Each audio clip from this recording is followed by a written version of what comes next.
Hey, Recovering Perfectionist. I'm Claire Riley, and you are listening to episode number 73 of the Recovering Perfectionist podcast. Today, I'm just going to go through my 4 favorite apps, which are all free for productivity and planning.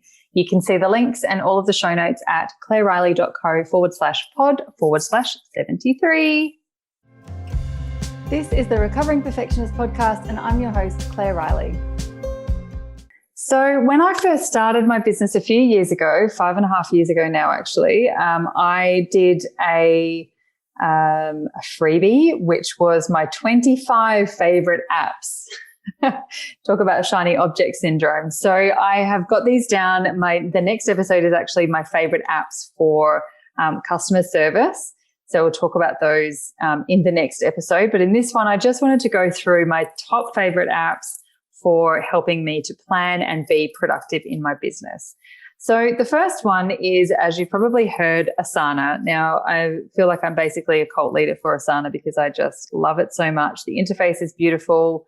It's easy to use. It's easy to share. It's easy to delegate to team members. You can set your time, like due dates and all of that sort of thing. There are so many amazing features on the free version of Asana, and I just absolutely love it.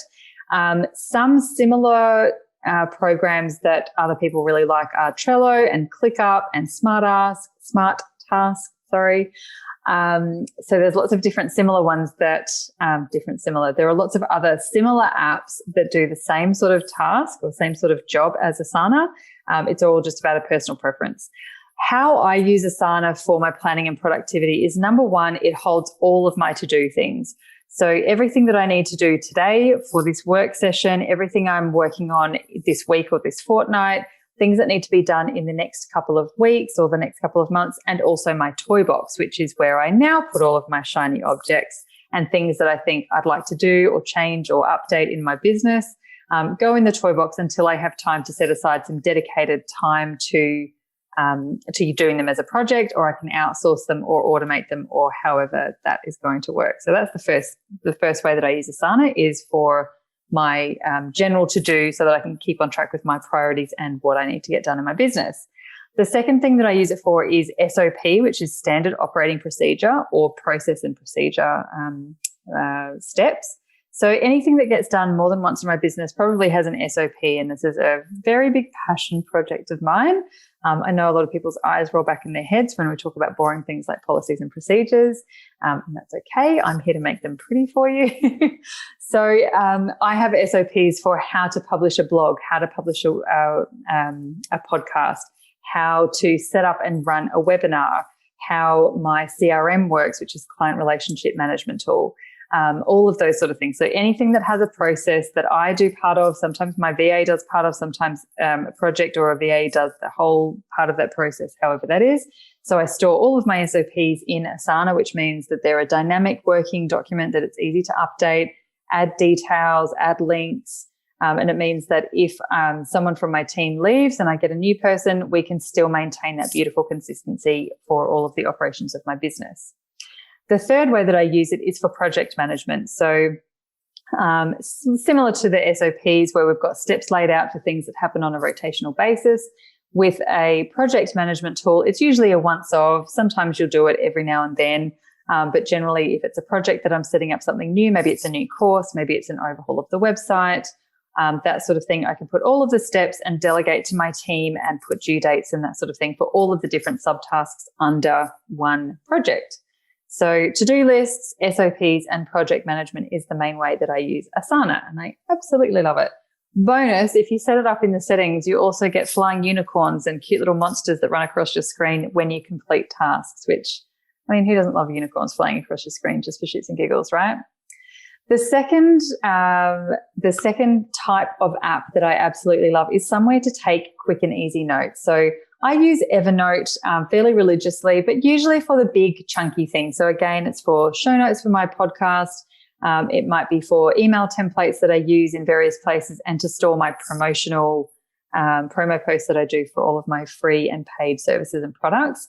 But I really love iNotes. So if you are a Mac user, you've got iNotes on your phone and your laptop, There's other similar ones if you're on a PC as well. And I just love the versatility and how they talk to each other and update and sync really seamlessly.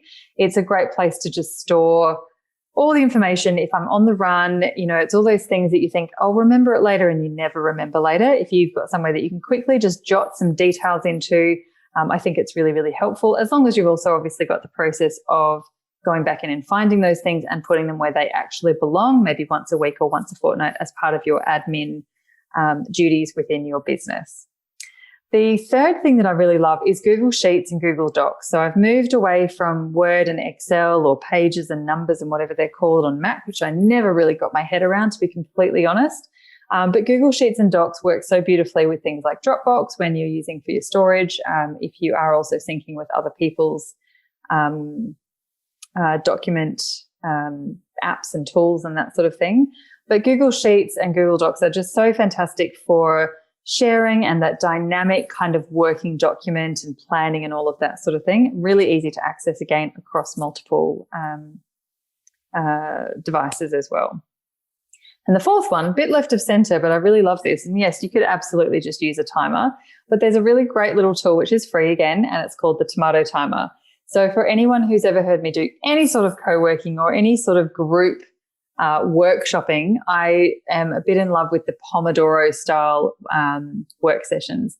The basic premise is that most people work really well with a 25-minute blocks, and you do a 25-minute block of very focused work on one task. You shut everything else down, so you're really tunnel vision focused on one task or one action for 25 minutes. Then you have a 5-minute break where you do something physically and mentally very different. Then you do another 25 with a 5-minute break, another 25, and then you should take a slightly longer break, 15 to 30 minutes ideally. So when you use the Tomato Timer, you can literally just toggle between the 25-minute work session and a 5-minute break and a 10-minute break, and it just gives you that beautiful structure where it sets off a little alarm when it's time for you to jump into the next section. So they're the 4 things that I use every single day in my business to be as productive as I can, and also to plan all of my work sessions and to plan my launches for sometimes 3, 6 or 12 months in advance as well. So I hope that's been helpful. I'll jot those things down with links at claireriley.co/pod/73. So jump over there if you'd like to get those notes and links. And as always, I'd love to hear from you. If you have any great apps as well, pop that into the comments under the show. Love to hear from you. Bye for now.